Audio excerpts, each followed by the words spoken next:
সবাই কেমন আছেন? আশা করি ভালো আছেন। আজকে আমি রান্না করব ফুলকপির পাকোড়া। এটা এত সুস্বাদু হবে এবং দোকানের চাইতেও স্বাদ ও মচমচে হবে। এর জন্য প্রথমে আমরা গমের আটা নিয়ে নেব। এখানে টেবিল চামচে 3 চা চামচ আমি গমের আটা নিলাম।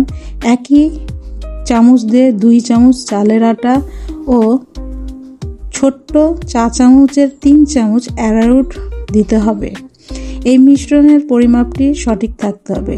এবার হাফ চামচ মরিচের গুঁড়া, হাফ চামচ হলুদের গুঁড়া ও হাফ চামচ কাঁচা জিরার গুঁড়া, 1 চা চামচ লবণ টেস্ট অনুযায়ী দিয়ে ভালোভাবে শুকনো অবস্থায় এগুলো মিশাতে হবে।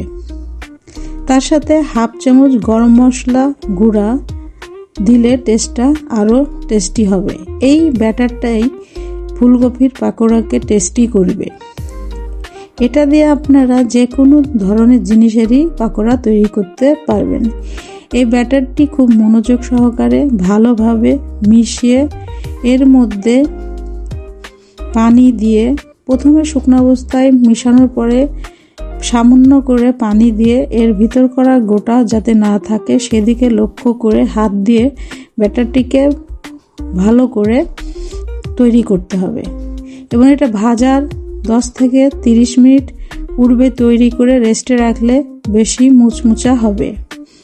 এবার 2-3 চিমটি বেকিং সোডা ও কালো জিরা পছন্দ করলে তা দিয়ে ভালোভাবে ব্যাটারটি মিশিয়ে পানি দিয়ে এমনভাবে ব্যাটার তৈরি করতে হবে যাতে নোকে নিলে ঠিক এইভাবেই গড়ে পড়ে যায়।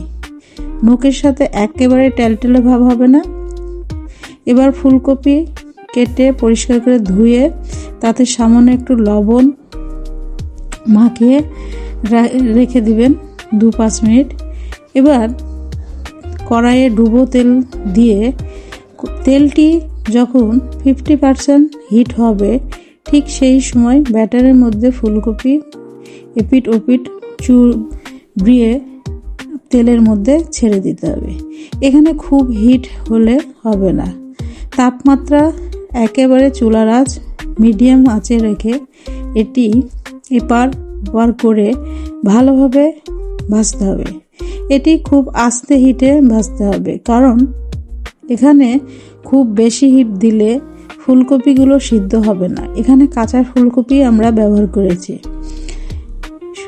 একটা জিনিস লক্ষ্য রাখবেন, এটা ভালোভাবে উল্টিয়ে আস্তে আস্তে করে মচমচা করে ভাজতে হবে। খুব বেশি হিট দিলে উপরের প্রলেপটি পুড়ে যাবে কিন্তু ভিতরের ফুলকপিগুলো সিদ্ধ হবে না। এপিট ওপিট ভাজা হয়ে গেলে বাস তুলে নিয়ে পরিবেশন করবেন খুব সুন্দর মুচমুচা সুস্বাদু ফুলকপির পাকোড়া।